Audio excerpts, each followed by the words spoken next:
Oi, pessoal. Iniciando agora com vocês uma parceria entre os professores e a TV Câmara para levarmos até vocês, até o fim do ano, até o Enem, dicas para o Enem, com a equipe de professores que vai tentar ajudar vocês a ingressarem no curso que vocês tanto almejam. E hoje nós escolhemos um tema muito pertinente que cai sempre no Enem, é recorrente no Enem, que são questões sobre biomas brasileiros. E dentro dessa ideologia escolhemos dois principais que recaem correntemente no Enem, que é o domínio da Amazônia e o domínio da Caatinga. Tanto esse domínio da Amazônia quanto da Caatinga, além de caírem bastante no Enem, são temas que são de fácil absorção, né, professor Jari? Por exemplo, o que mais a gente já tem sobre a Amazônia? Queimadas, principalmente queimadas feitas para pastagem de gados, para a expansão da agropecuária naquela região. Nós vamos ter a mineração ilegal dentro da Amazônia. Na nossa Caatinga, nós vamos ter o fenômeno seca castigando a Caatinga. Vamos ter a questão de uma vegetação de xerófila. Enfim, são dois biomas que recaem correntemente no Enem e que o aluno que prestar atenção nas nossas aulas de hoje, essas dicas até o final do ano, com certeza vão fazer uma boa prova. Isso mesmo, Gigi. E uma coisa que nós não podemos esquecer, gente, é que geralmente há uma confusão muito grande relacionada a domínios morfoclimáticos, a biomas e a vegetações, certo? Por exemplo, o domínio morfoclimático da região Nordeste é a Caatinga, certo? O bioma da região Nordeste também é Caatinga. E a vegetação predominante da região Nordeste do Brasil também é Caatinga, certo? Então, só para a gente fazer uma diferença entre essas três classificações, para que a gente possa adentrar diretamente, certo, nesses biomas. Por exemplo, quando eu falo em domínio morfoclimático, eu estou fazendo referência à estrutura que dá sustentação à vegetação, certo? Jari, como seria essa estrutura? Por exemplo, a estrutura de clima, certo, de solo, a própria vegetação. Então, essa estrutura recebe o nome de domínio morfoclimático, certo? Quando eu falo de biomas, eu estou falando do conjunto de espécies animais e vegetais, certo? E dentro desse bioma, nós temos as vegetações, né? E que entre essas vegetações, algumas se destacam, como por exemplo, na região Nordeste, né, nós temos o mandacaru, xique-xique, pau-pereiro e várias outras espécies de vegetação que estão presentes onde? Dentro dos biomas, certo? Então, lembrando, domínio morfoclimático corresponde à estrutura, o bioma corresponde ao conjunto das espécies animais e vegetais e a vegetação é justamente o conjunto das espécies que estão presentes dentro do bioma, tá certo? Não esqueçam, Caatinga é o único bioma exclusivamente brasileiro. Só existe Caatinga aqui no Brasil. Certinho? Então vamos dar continuidade para vocês com o nosso próximo slide. Pronto, muito bem. Gente, seguinte, olha só. Nós selecionamos entre os vários problemas ambientais um problema ambiental muito recorrente em um dos biomas que está sendo trabalhado hoje, né? Lembrando, está sendo trabalhado o bioma amazônico e o bioma da Caatinga, certo? Então, nós escolhemos, entre os vários problemas ambientais que se desenvolvem nesses dois biomas, nós preferimos dar destaque a um, especificamente, que é justamente aquele que prevalece na região Nordeste do Brasil, né? Principalmente no chamado polígono das secas, certo? Que é o processo de desertificação. Gente, vocês não esqueçam de uma coisa. Nós temos dois processos naturais. Nós temos o processo da desertização e o processo da desertificação. Ambos são naturais.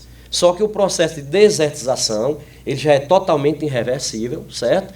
E o processo de desertificação, que ele só vai se tornar irreversível devido à ação antrópica, ou seja, a ação do homem, de forma acelerada sobre o mesmo, certo? Então, esse slide que vocês observaram aí, é para que vocês percebam que a desertificação, ele não existe mais no Brasil, apenas na região nordeste do Brasil, certo? Mas nós temos uma outra região, que é justamente a região sul do Brasil, mais especificamente o sudoeste do Rio Grande do Sul, onde nós já temos desertificação. Então, de acordo com o que vocês estão observando aí no slide, nós temos aí uma legenda que vai de núcleos de desertificação, né, passando para moderado, grave e muito grave. Então, o muito grave se destaca dentro da região nordeste do Brasil, só que lá na região sul do Brasil, mais especificamente o sudoeste do Rio Grande do Sul, que eles nunca conviveram com o processo de desertificação, hoje eles já apresentam esse processo. Jari, o que é que determina esse processo de desertificação na região sul do Brasil? É justamente a questão da expansão das fronteiras agrícolas, né? Do processo do desenvolvimento da agropecuária, né? Nessa região aí, que vem sendo muito forte e fazendo com que a desertificação, especificamente nesta região aí, certo? Ela já se apresente de forma grave. Pessoal, dentro do que Jari falou, vai ter um processo chamado de lixiviação, ou lavagem do solo. O que acontece? Quando há a perca de vegetação, o solo fica desprotegido. Então, quando está sujeito a tempestades, a chuvas mais fortes, toda essa água vai entrar no solo e, por não ter como ter infiltração, o que acontece? Ela vai lavar o solo, provocando futuramente as famosas vossorocas, e isso é típico de quê? Da ação antrópica, ou seja, o homem tentando pastagem para gado, o homem tentando expandir a fronteira agrícola, provoca esse desmatamento, que consequentemente vai ajudar o quê? Nesse processo de desertificação. Pronto. Vamos só relembrar, quando eu falo em desertificação, eu estou falando no processo de transformação e empobrecimento das estruturas do solo. Certo, gente? Então, fica à vontade, gente. Aí Jari colocou a isso. Mas desertificação existe só no Brasil? No próximo slide vocês vão ver que não. Nós temos mais outros pontos de desertificação. Isso mesmo. Então, negada, antes de vocês observarem aí, né, vocês não esqueçam, no Brasil, a desertificação não está mais exclusivo só no âmbito da região Nordeste, mas a região Sul do Brasil também já apresenta, infelizmente, um processo grave. Certo? Então, ó, na desertificação aí a nível de mundo, né, vocês vão observar aí na legenda o processo moderado, alto e muito alto.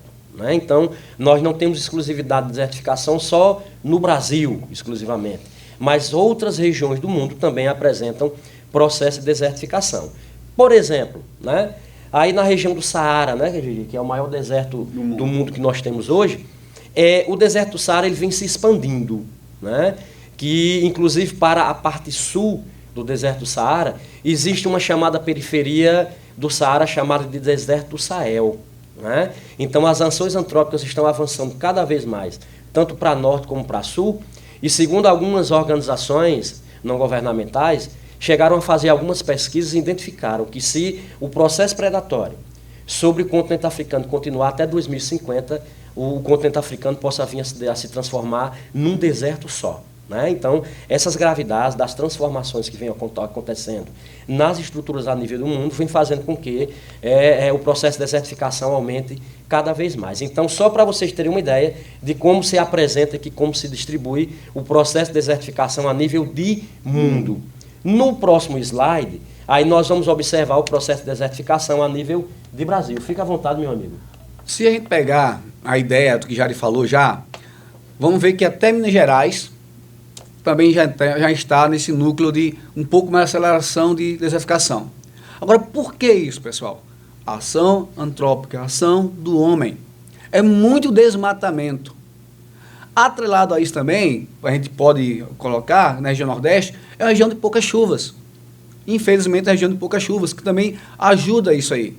Outra questão básica que a gente pode pegar ao longo da história, não de agora, mas ao longo da história, é a questão da agricultura de subsistência que existe no Nordeste. E qual é a prática da agricultura de subsistência? Coivaras, desmatar e plantar, todo ano trocando de local para plantar, e isso tudo agrava ainda mais essa questão da desertificação em nossa região. Inclusive, o professor Gigi colocou uma coisa interessante, gente, né? O norte de Minas Gerais, né? Já que Minas Gerais faz parte da região sudeste do Brasil, onde não apresenta, né, esse processo de caracterização, ou provavelmente não viria a apresentar. Né? Mas a gente não pode esquecer que o norte de Minas Gerais, que corresponde ao chamado Vale do Jequitinhonha, né, a parte norte, Então, desse estado, né, tão grande como Minas Gerais, essa parte norte do Vale do Jequitinhonha apresenta todas as características voltadas para a região nordeste do Brasil, certo? E que, infelizmente, essa área, né, devido à ação excessiva sobre as estruturas naturais, vieram a fazer com que essa região passasse a fazer parte do chamado polígono das secas, né, onde o processo de desertificação ele atua de forma muito presente, né? Exatamente, Jair. No nosso próximo slide, pessoal, nós temos um mapa do Rio Grande do Norte, nosso estado querido, lindo, e nós já vamos encontrar áreas de porte grave de desertificação. Entre eles, como você pode ver, a região do Alto Oeste. Então, o que acontece? O que nós temos muito no Alto Oeste? Plantações, projetos de irrigação, no Vale do Açu, na região de Mossoró. E isso, mesmo sendo trabalhado para a agricultura de exportação do melão, por exemplo, mas causa esse problema porque a vegetação é nula. Então, isso é um grave problema. De um lado eu tenho a economia, do outro lado eu tenho esse processo de desertificação acelerado, porque eu vou ter que desmatar mais áreas para ampliar a minha produção. Então, tudo isso aí causa, acelera, né, Jari? Esse processo de desertificação. Isso, muito bem. Pessoal, só para a gente fazer uma linhagem, tá? Nós começamos a falar sobre a desertificação a nível de mundo, passamos para a nível de Brasil, né, Gigi? E agora nós estamos a nível de estado, a nível de Rio Grande do Norte. Como a gente colocou aí, na legenda de vocês, né, nós vamos observar o processo de desertificação de forma moderada, de forma grave, de forma muito grave e os núcleos de desertificação. Certo, gente? Olha só, essa partezinha verde que corresponde à chamada tromba do elefante, ou mais especificamente o chamado Alto Oeste, né? Justamente devido às maiores elevações, às maiores serras do estado, se localizarem nesta região, a região de serra, que não era para estar sofrendo tanto, né, com esse processo de desertificação, mas já apresenta, né, esse processo aí mesmo que de forma moderada, né, Gigi? Mas as outras áreas, devido à ação muito forte, né, ação antrópica aí em termos de desenvolvimento econômico, já vem fazendo com que vá para a parte mais grave, né, no médio e no baixo oeste, né? Quando eu falo em médio oeste, eu vou pegar ali a região do Apodi, né? Quando eu falo em baixo oeste, eu vou pegar aquela região de Mossoró, tá bom, gente? E entrando aí para a questão uma parte da região central do estado, né, Gigi? E pegando justamente a região do Seridó, mais especificamente, que é a nossa região, onde nós temos o chamado Seridó Ocidental e o Seridó Oriental, gente. Quando se fala em núcleo de desertificação, que é onde se encontra Currais Novos, Acari, Cruzeta, né? Onde nós temos aí Equador, Parelhas, Carnaúba dos Dantas, esse núcleo de desertificação, gente, é o que determina que esse processo nesta região, ela já vem acontecer de forma irreversível, né? Então, infelizmente, o processo de desertificação na região do Seridó já se apresenta dessa maneira, né? Onde as ações elas acontecem de forma bem mais acelerada, tá certo, gente? No próximo slide... Só um instantinho, Jari. Voltando aí ao nosso slide anterior, o Jari falou da questão de ser irreversível. Pessoal, por que irreversível? Primeiro ponto, a questão natural climática da falta de chuvas. Segundo ponto, a desertificação aqui, boa parte dela, 90% dela, provavelmente é o quê? Essa ação antrópica do homem para a questão do desenvolvimento econômico. Cerâmicas, parques industriais surgindo. Então, há uma forma natural desse desmatamento. Então, se torna irreversível, por quê? As cidades tendem a crescer, tendem a aumentar a sua questão econômica, e para crescer esse polo econômico, eu tenho que fazer o quê? Infelizmente, desmatamento. Por isso, irreversível, ok? Vamos para o próximo slide. Muito bem, Gigi. Nesse próximo slide aí, para quem está em casa, né, é só uma observaçãozinha de como surgem os chamados desertos, né? Os desertos arenosos, né, já o processo o processo de desertificação, ele não atuou, né? E onde nós temos aí os desertos pedregosos, que justamente se originam devido ao processo de desertificação, como na nossa região. Se vocês que estão em casa, se vocês observarem, na nossa região do Seridó, nós já vamos observar, Gigi, que algumas áreas da nossa região já se apresentam dessa maneira, através de desertos pedregosos, né? Isso. E nesse slide aí, você está em casa, observe bem que onde tem aí os desertos pedregosos, vocês vão ver um cacto. Uma das curiosidades sobre os cactos é que eles são uma vegetação esponjosa. Então, alguns cactos chegam, pessoal, acreditem, a concentrar até 1 tonelada de água. São aqueles cactos gigantes, certo? De florestas mais antigas. E esses cactos, é comum encontrar até mesmo aqui no Nordeste, alguns cactos que explodem. Por quê? Acumulam muita água, época de chuva, de inverno, raios, esses cactos explodem. Só uma curiosidadezinha para vocês. Isso mesmo. Vamos para frente? Vamos para frente. Próximo slide. Pessoal, então agora nós vamos só observar, né, através de uma curiosidadezinha, exercitando aí a nossa mente, do que tudo que foi falado até agora, Gigi.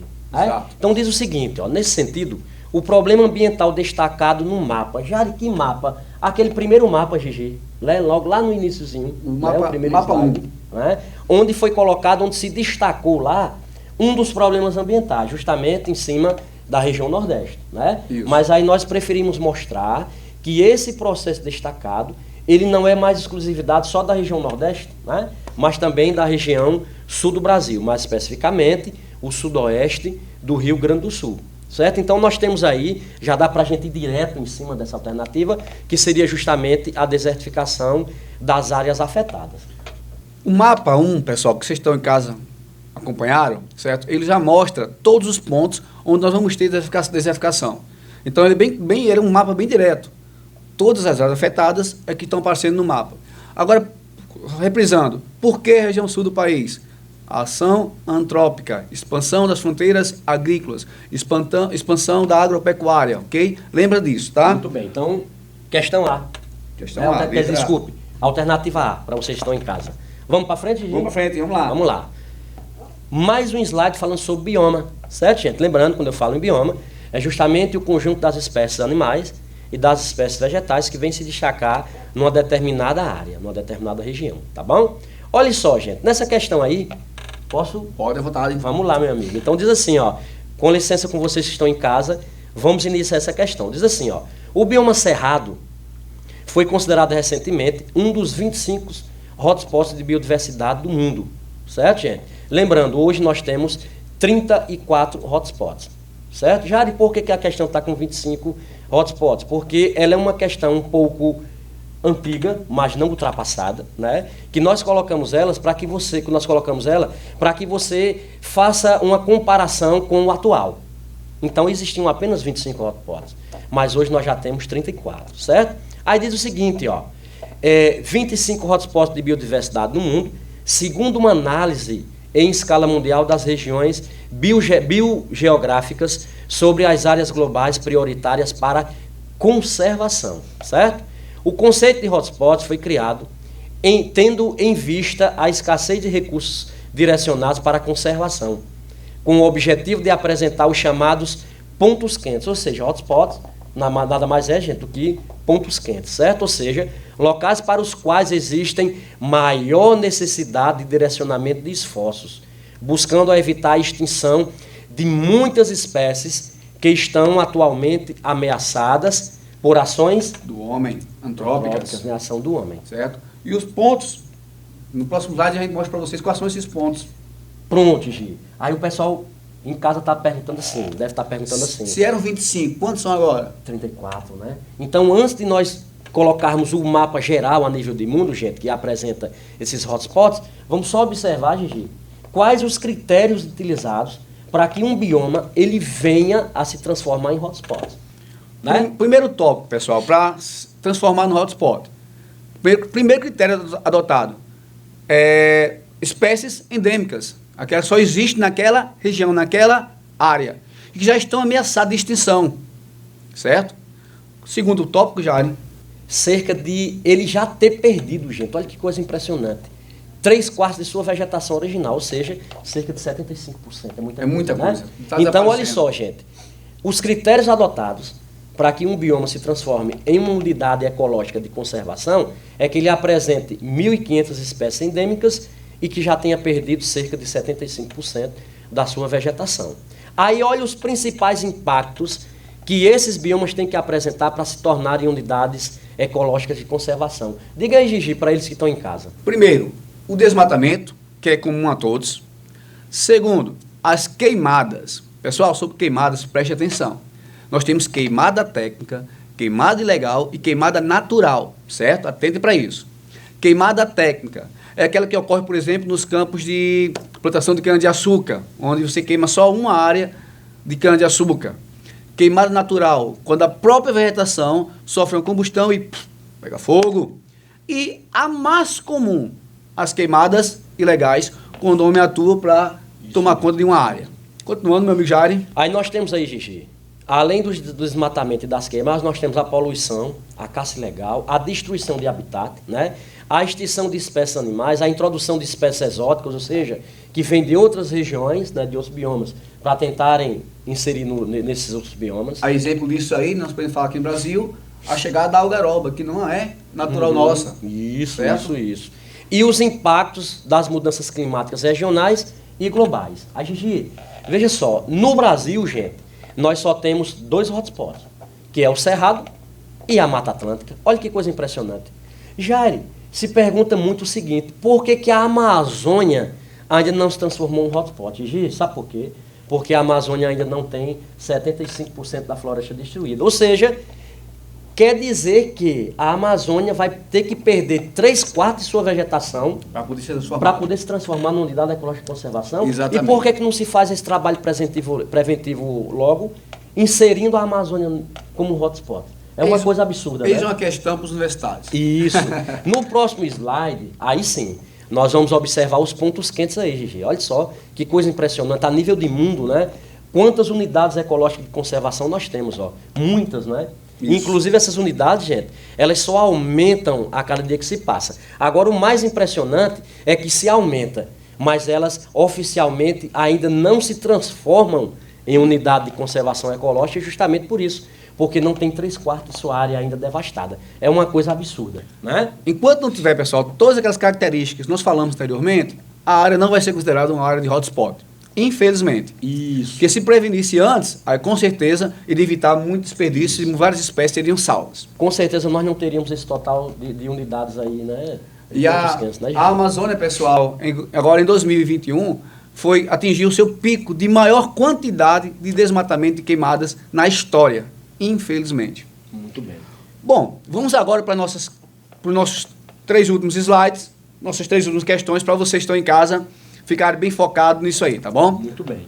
No próximo slide, Gigi, aí nós vamos ver só a revisãozinha do que nós falamos. Exatamente. Né? Relacionado a esses pontos quentes, essas unidades de hotspots. Lembrando, gente, 34 ao todo hoje. Pode ser que vocês venham a encontrar, né, em alguns artigos, em algumas publicações, que já seja 35 hotspots, certo? Só que talvez oficialmente esse 35º ainda não tenha sido oficializado, tá bom? Exato. Mas pode ser que vocês encontrem 34 ou 35, mas oficialmente 34, tá bom? Aí o que diz aí, gente, só pra gente reforçar, ó, a necessidade desse tipo de ação na área mencionada tem como a causa intensificação da atividade turística, implantação de parques ecológicos, exploração de recursos minerais, elevação do extrativismo vegetal ou expansão da fronteira agrícola. Então, neste caso, vocês estão em casa aí, vão marcar a letra B, que diz implantação de parques ecológicos. Então, isso aí, essa alternativa corresponde ao que nós acabamos de falar, que é justamente os hotspots, que são essas unidades de conservação ecológicas ambientais. Tá bom, gente? Pessoal, na próxima questão, posso dizer assim, a vegetação da Caatinga apresenta especificidades importantes quando comparadas às demais vegetações brasileiras. Característica só dela, exclusiva da Caatinga. Nesse bioma, há o predomínio de espécies vegetais, certo? Nós temos 5 alternativas aí. Higrófilas, xerófilas, caducifólias, latifoliadas, acicofoliadas. Então, a característica principal dessa vegetação caatinga é a letra B, são as xerófilas, vegetação xerófilas, onde apresenta espinhos, certo? É uma vegetação resistente à seca e que geralmente a sua essência, sua formação, conserva água. Higrófilas são aquelas vegetações de água, que vivem na água, como exemplo a Vitória Régia. Caducifólias são aquela vegetação que perde folhas durante o período para que a planta não venha a morrer, certo? Latifoliadas são plantas de folhas grandes. E acicofoliadas são vegetação com folha em formato de agulhas. Mas a Caatinga é letra B, xerófilas, ok? Só para a gente não esquecer que quando essas alternativas A, B, C e D, são típicas de regiões mais úmidas. Isso. Né, Gigi? Né? Próximo slide. A sinal alternativa que apresenta uma característica geográfica do bioma da Caatinga. Minha gente, essa questão é muito fácil. Aqui no Nordeste, chove muito, chove pouco. Pouco. Então os rios da gente são o quê? São perenes ou intermitentes? Perenes é quando o rio vai ter sempre vazão de água. Intermitentes, quando tem água só em períodos de chuva. Então, letra A. Muito bem. E Só para lembrar, né, Gigi, que o clima subtropical é típico da região sul do Brasil, né? Isso. Resiste a elevada pluviosidade, onde nós vamos observar as duas regiões que mais chovem no Brasil, né? As duas áreas, que é justamente a Amazônia e a faixa litorânea, né? Que são as que mais chovem durante o ano. Presença de espécies temperadas, que nós temos algumas representaçõezinhas poucas, né? Ali na região sul do Brasil, país, mas isso. lembrando que o clima temperado nós não temos, né? Não temos. No nosso país, e a existência de riachos caudalosos, que também não é característica da região nordeste do Brasil. Né? E o nosso último slide, pessoal, fala sobre a região norte, sobre a Amazônia. Diz assim: mata de terra firme, mata de várzea e igapó são formações vegetais típicas deste bioma, em razão do processo de uso e ocupação do território brasileiro e das ações dirigidas à preservação dos recursos naturais realizadas nas últimas décadas. Este bioma constitui-se também naquele que guarda as maiores extensões de floresta nativa no Brasil, ainda que seu desmatamento não tenha sido completamente cessado. O texto refere-se ao bioma da Cerrado, Mata Atlântica, Caatinga ou Amazônico. Letra E, amazônico. Por que, Gigi? Pessoal, preste bem atenção. Mata de terra firme é aquela parte mais alta da vegetação da Amazônia, onde poucas vezes serão inundados. Praticamente não será inundado, certo?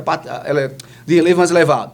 Mata de várzea é aquela área que vai ter tempo alagados e tempos secos. E a mata de igapó é aquela vegetação sempre alagada. Então, esse tipo de vegetação vamos ter só na região norte, só no domínio amazônico. Atente para isso, tá? Muito bem, muito bem. Jari. Quando a gente fala na questão de mata de terra firme, né, Gigi?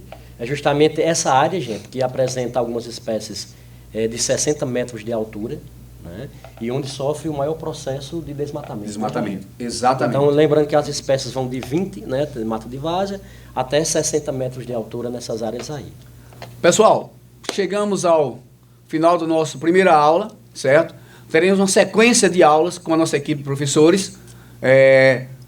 Próxima semana já terão aula de História e assim sucessivamente até o Enem. Agradecer ao professor Jari, que está comigo aqui. Agradecer aos demais professores, professor Cacildo Souza, professor Ranieri Santana, professor João Victor, professor João Maria, professor John Nequini, professor Michael, toda essa equipe, professor Cacildo, foi o que falei, toda a equipe que topou esse projeto e levar a aula para vocês, e agradecer, claro, a TV Câmara pela parceria.